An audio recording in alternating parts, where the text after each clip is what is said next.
They thought they could blast filthy rap lyrics in my face every single night and get away with it. They laughed when I begged them for peace. So I made sure they'd never play another beat again. And I'd do it 100 times over. If you've ever had a neighbor who thought the world revolved around their noise, smash that like button and subscribe, because today's revenge story will hit you right in the sweet spot. Let's get into it. You ever meet people who just radiate chaos? I mean, the moment they arrive, you can feel the ground shift beneath your feet. That was exactly what happened when my new neighbors moved in, or rather, invaded, the house next door. From the very first night, they made sure the entire neighborhood knew they'd arrived. Towering outdoor speakers, a subwoofer that rattled my bones, and rap music so raw you'd think it was a soundtrack for a war zone. They weren't even trying to hide the filth. Every single lyric was drenched in graphic talk of violence, drugs, and unfiltered profanity, all screamed out loud like a personal sermon to the universe. I tried to give them the benefit of the doubt.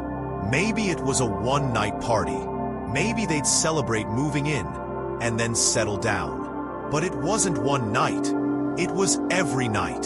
The worst part? They had kids too. Kids who shrieked and screamed with the kind of pitch that slices right through your skull. These weren't normal playground laughs or kid chatter.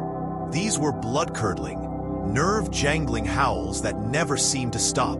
I felt trapped. Night after night, I lay awake, hearing lyrics about killing and stealing and objectifying women. The pounding bass shaking my windows. My heart pounding with it.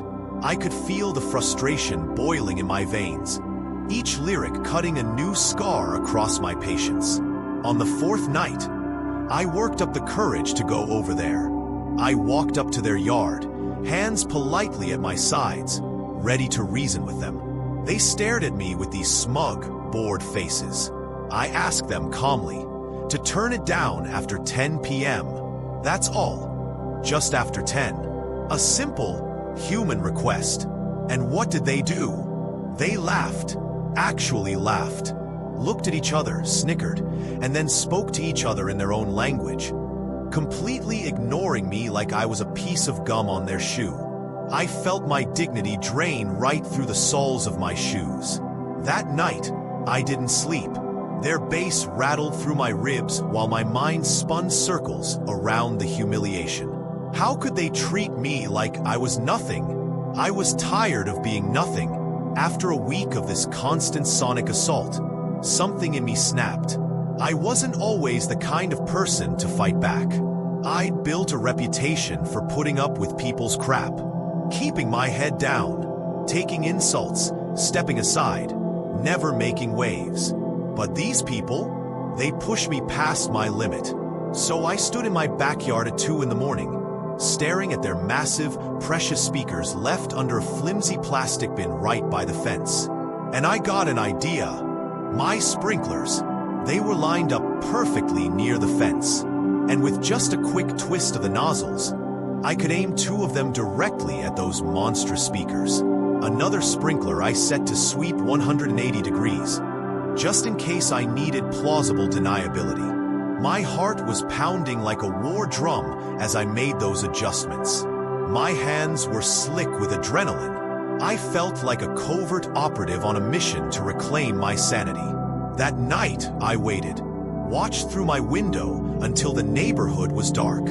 Then, like a surgeon, I took a long stick, leaned over the fence, and nudged the plastic bin away from the speakers.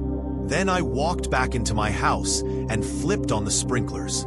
I swear I could hear the tiny little sizzle as the water hit those gigantic subwoofers, soaking into their precious equipment, short-circuiting every ounce of chaos they'd been pumping into my nights. I watched, and I smiled. The next morning, they were livid. They came stomping into their backyard, waving their hands, yelling about their destroyed speakers. I could see the panic in their faces as they tried to dry out wires that were never going to work again. They glared at me across the fence, shouting, accusing, spitting angry. And in that moment, I felt something rise in me, a sense of power I hadn't felt in years. I turned to my wife, And for the first time in a long while, I laughed. But not in English. No, I spoke in fluent French, something I'd learned from her family over the years, just to twist the knife a bit. The neighbors had no idea what I was saying, but the smile on my face made the message crystal clear. They realized exactly what had happened, and there wasn't a single thing they could do about it. I'm not a vengeful person by nature. I really am not, but something in me changed that week. I realized I don't have to take abuse, or get walked on, or be the one who backs down all the time. Sometimes you have to fight for peace. Sometimes you have to be the storm to end the chaos. If this story gave you chills, hit that like button, subscribe, and tell me in the comments, what's the worst neighbor you've ever had to deal with? And if you want to hear more stories of sweet, sweet payback, stick around, because there's plenty more where this came from.